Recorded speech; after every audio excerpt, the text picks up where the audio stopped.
Welcome back to Morsels and Motors. Today you join me with this, which is a 2020 Golf Mark 8. This is a courtesy car that I've got today because the Tiguan's in the dealership. So I thought it would be fun to show people around it and see what I think of it. I think I won courtesy car roulette today because when I woke up this morning and remembered I was going to drop my car off, I thought, ooh, I'd love to try a Golf 8, and Golf 8 is what turned up. Happy days. So let's go for a look around the car.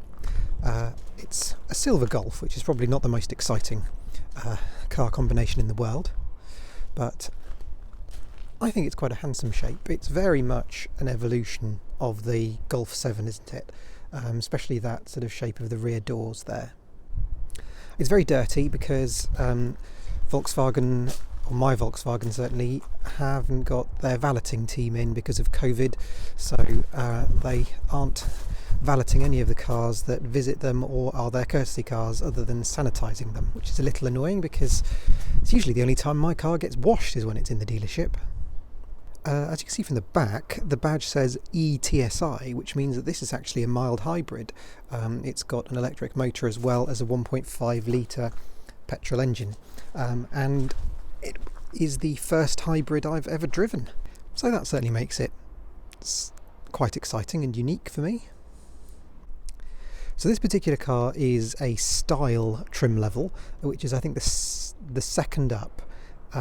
So there's a base called Life, I think, and then there's the Style, which gets a few nicer interior touches, which we'll look at in a minute. It's also got these alloys, which are an option. They're called Dallas. They would be £700 if you spec them on your Golf, but they are very pretty. From some angles, this one in particular, I do think it's got a hint of Mercedes A-Class towards the back, even possibly Vauxhall Astra or Opel Astra. So it's not quite as golfy as the other ones, the earlier ones. It's a little more bulbous, perhaps. It's got a few fun little touches like the Style badge on the wing, and there's a little embossed Volkswagen there on the door pillar. So let's have a good look around the front cabin of this car. I suppose the main overriding theme is elegance and simplicity, because there really isn't a lot to it. We have a very simple gear selector, which is just really small. It's much smaller than a standard automatic shifter. We've got this really quite cool air vent and stripes that go along the whole width of the dashboard, which kind of makes it feel integrated rather than a kind of an ugly plastic air vent, which I think is quite pretty. And we've also got this huge digital display, which, well, it isn't really. It's actually only two screens, but it's designed to look like one great big panel, but actually it's several panels stitched together, which certainly looks sleek, and I don't dislike it at all. In terms of storage, well, we've got a couple of cup holders here in the centre console, including one that pops out like that to grip onto your cup, which is really cool. We've got a central cubby hole here inside the armrest, which just reveals a box, which is not terribly exciting. We've got a 12-volt socket there. We've got a couple of USB-C charging points there, and I think that's a wireless charging point for your phone, although I'm not 100% sure of that. There's also a slightly long cubby hole there, which is a bit pointless. I mean, you can stick your key in it, as is a keyless drive car, so maybe that's what it's used for. I guess it's just to take up space where the gear stick would be in a manual. Again, we've got quite big, deep and long cubby holes in the doors, and the fronts do get much nicer squishy plastic on the top of the doors, and a little bit of brushed silver kind of trim or aluminium trim there. Obviously plastic, but it looks nice. The glove box is down here and has a decent-ish amount of space. So my major complaint about this car is actually that they've removed the brilliant sunglasses holder from up there where it would be in older Golfs, and I've got it in my Tiguan, so that's a bit of a shame. I enjoyed that.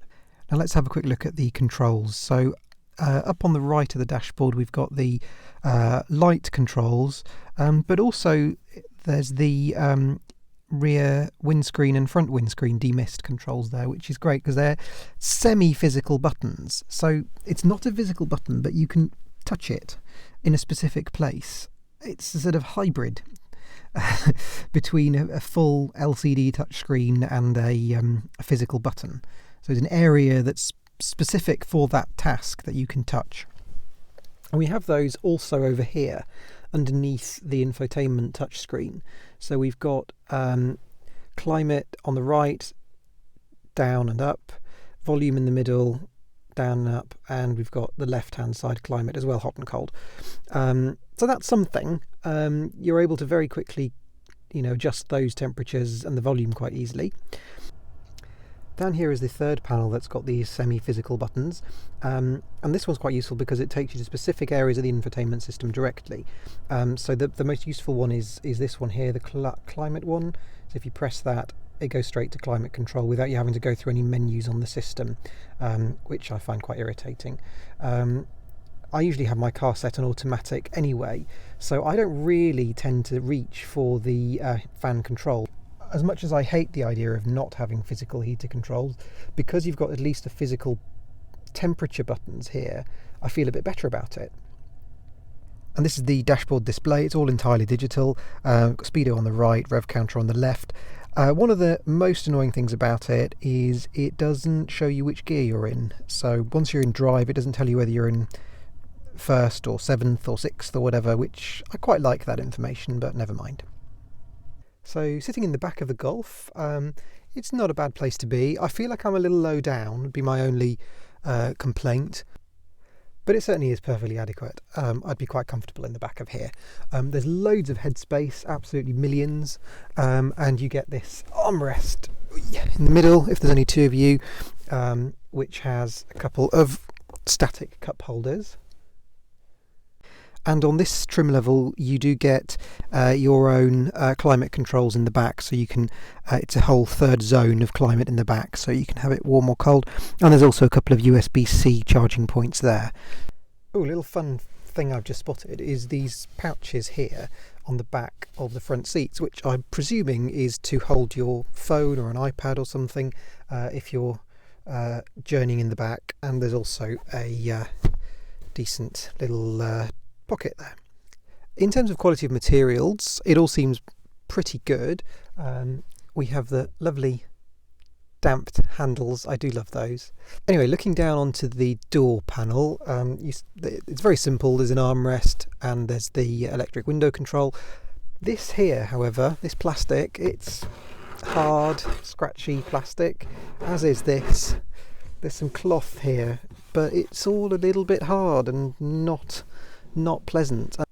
The only other comment I would have about the rear of this car is that there are some very nice looking courtesy lights or reading lights, but we don't have a switch to turn them on ourselves as far as I can see. We have to ask the driver nicely if he'd turn them on. The inside of the boot is fairly spacious, I suppose. I'm used to a Tiguan, so it's a lot bigger. I'd probably say that my Volvo 340s have much bigger boots than this actually, even though they're a much older car of the same sort of class. We've got a 12-volt socket, we've got a grab hook there, another grab hook there, and this boot floor can be flat like this, or you can lower it like that just for a deeper boot if that's what you need. To fold the seats down, it's not remote like in the Tiguan, so you have to go to the seat and do that. You do get quite a decent bit of flat space there, and obviously it's 60-40 split. You also get a ski hatch. Yay! Ski hatches are just cool, aren't they? So let's take this Golf for a drive. It's a keyless entry car, which is very exciting, so I don't need to do anything with my key but put it down there. And we'll start it up. So this particular car is the 1.5 eTSI with 150 horsepower, or PS, I think as they call it in Volkswagen speak. That is coupled with a 7-speed DSG gearbox, not a manual. As you can hear, the sound quality of my journey to the supermarket is pretty poor, so you'll get some of this in voiceover instead. Essentially, I really liked the car. I thought it had really good visibility. I thought there was a bit of road noise from the tyres, but otherwise it was extremely refined. So much so that it was actually quite easy to accidentally slip over the speed limit. But of course you wouldn't do that because the car's got a really clever speed limit system that shows you on the dashboard what the speed limit is, and it even shows you on the speedometer a little red arrow that tells you what the current limit is. So I really like that. I think that's really good and useful. It's got start stop, which has just happened, so the engine's cut out whilst I'm stationary at traffic lights, which is perfectly normal these days, nothing wildly exciting. But it also has auto hold, which is a technology Volkswagen have, so that when you stop at traffic lights like that, it sort of applies the handbrake for you without really applying the handbrake. So you don't have to manually do anything, it just holds the car. One of my favourite features of the car is the blind spot detection system, which lights up an orange light on the wing mirror, as you can see right now, whilst a car is in your blind spot passing you. And there's the same on the passenger side mirror as well. I'm really impressed with the performance of this car in terms of acceleration, road holding and steering. It's really responsive, both in terms of steering feel and acceleration. There's none of the hesitation that if you've watched my Tiguan video, you would have seen me complain about. It's got all the power you need, even though it's only a 1.5. I think we have to forget our prejudices of smaller engine cars from the 90s and noughties, because these days this 1.5 is as powerful, in fact much more powerful than many bigger engine cars I've driven that are a bit older. Well, I think that's it for today, this little drive and review of this 2020 Mark 8 Volkswagen Golf 1.5 eTSI 150 PS style. I think that's all the things I need to say that this car is called. I hope you've enjoyed it. I've certainly enjoyed the car. I've enjoyed having it. I'm going to be a little bit sad handing it back to Volkswagen this afternoon, but never mind. Hopefully I will make some more videos and upload them soon. But until then, take care, stay safe, and yeah, subscribe and like if you wouldn't mind. That would be great, which motivates me to keep going. Thank you.